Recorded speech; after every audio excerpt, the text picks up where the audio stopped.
Hi everybody, I am Katie Varvos and you are watching the Unemployed Graduate, the show where I talk to you about news and issues that matter to me and hopefully you guys too. Today I wanted to talk to you about a national scheme for job creation that divides our nation, and that is JobBridges. As many of you know, the unemployment rate at the moment is 12.5%, but for youth employment it's much higher. It's actually closer to 20%.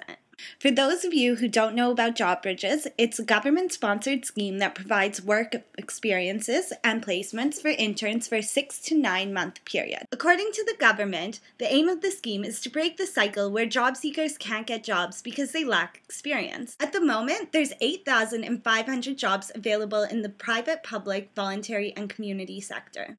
In return for taking up these internships, the interns receive a €50 top-up to their existing social welfare benefits.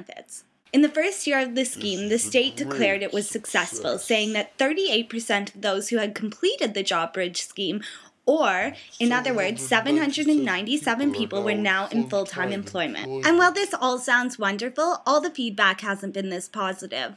Many of you may be aware of the website ScamBridges. It's a website launched to battle, and I quote, much government-generated fanfare and spin over the scheme. ScamBridges claim there has been a 75% dropout rate.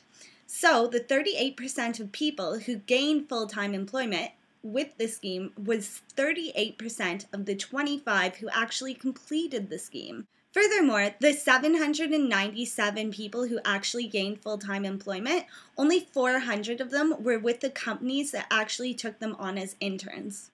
This means that only 6% of people who took on internships with a company actually got a job with that employer. ScamBridges also makes the point that while the government claims these are high-quality internships, many of the jobs posted do not actually help graduates. Some of the jobs posted have been lorry driver/helper, a store person, and cafe worker.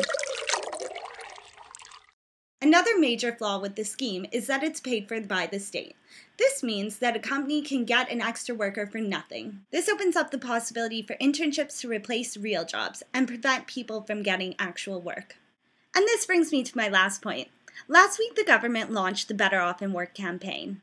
The research behind the campaign estimates at least 75% of people on welfare could increase their income by about 50% by obtaining a job. And only as few as 3% of people on welfare would be better off receiving their benefits rather than working. Now, I don't know about you guys, but this kind of rubbed me the wrong way. Well, there are people who take advantage of the social system, and there always will be people who take advantage. The vast majority of people on the dole would rather be working.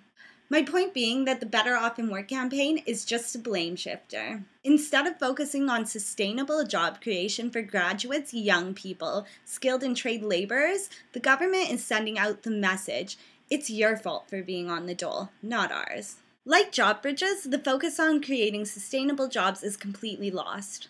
And much of the media is complicit in this government message. It's your fault you don't have a job, not ours. Anyway, this vlog just isn't about my opinion, it's about your opinion too. So please leave a comment in the comment box below. What's that? It's question time. Today we have a 10-year gift voucher to Pizza Hut to give away, and it's just for answering the simple question, have you ever been scammed? Don't forget to hit the like button below and subscribe to the channel up above.